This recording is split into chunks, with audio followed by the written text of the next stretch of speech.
بسم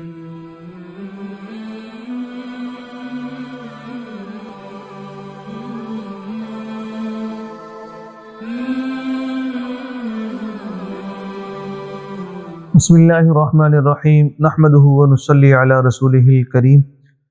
جی آج آپ کی خدمت میں ایک چھوٹا سا عمل پیش کرنا ہے کہ گناہوں کو مٹانے والا مختصر سا عمل، گناہوں کو مٹانے والا مختصر سا عمل، یہ ترمذی شریف کے اندر ایک حدیث پاک ہے۔ تو حضرت انس رضی اللہ تعالیٰ عنہ سے روایت ہے کہ ایک مرتبہ رسول اللہ صلی اللہ علیہ وسلم خشک پتوں والے ایک درخت کے پاس سے گزرے، اور تو آپ نے اپنا عصا مبارک اس کی ٹہنیوں پر مارا، جس کی وجہ سے پتے جھڑنے لگے۔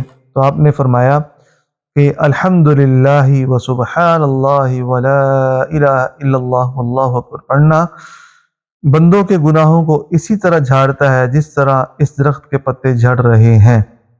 تو یہ والا ایک چھوٹا سا مختصر سا عمل ہے، الحمدللہ، سبحان اللہ، لا الہ الا اللہ واللہ اکبر۔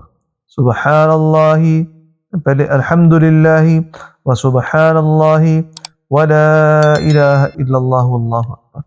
تو یہ ایک مختصر سا عمل ہے۔